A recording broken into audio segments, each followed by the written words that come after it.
So let's talk about some of the things that we look at when we want to forecast where things are going to go. Again, inflation is one of the key metrics, one of the things that I obsess over, that I'm most focused on right now. And again, we're going to go little numbers heavy here, but what I want you to understand is the way the inflation number that you hear, which most recently was 6.1, the way that that's calculated is you take the month over month change of the last 12 months and you add that up.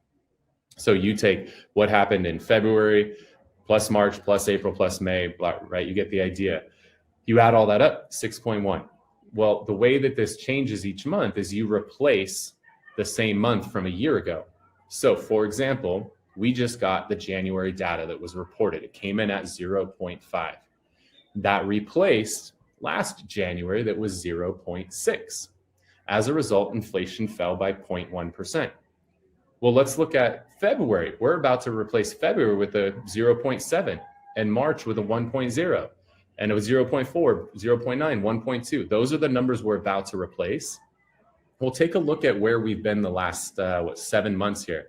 We've had a flat month, 0.2, 0.4, 0.5, 0.2, 0.1, 0.5. We've had some pretty low months.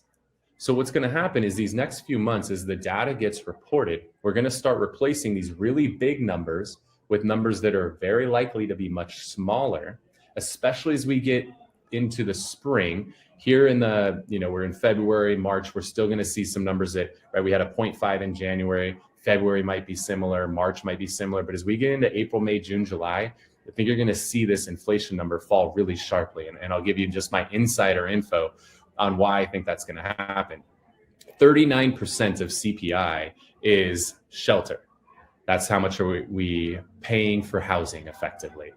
Well, that data, based on, I'm getting ahead of things, I'm diving deep into the numbers. I have a very strong belief that you're going to start to see the shelter component, which makes up 39% of CPI, that number is going to fall sharply, and it's going to drag the entire CPI along with it. I think as we start to get the data reported, especially May, June, July, you're going to see extremely favorable shelter data because rents have started to fall. Obviously, housing prices fell the second half of 2022. You're going to see some very, very favorable data coming in May, June, July. As that happens, that inflation is going to start to fall pretty hard, to where I think when we're sitting and the data gets reported for June, which happens the following month, when that June data gets reported, I think by that time you'll see year over year inflation probably be in the 4s, maybe even the 3s, but most likely I think you're going to see that be in the 4s. So really pay attention to that. Again, like we talked about at the beginning, inflation drives the Fed, inflation drives mortgage rates, everything follows inflation. So if we have a strong belief inflation is going to fall, really going to give us a good indicator of where we think things are going to go moving forward.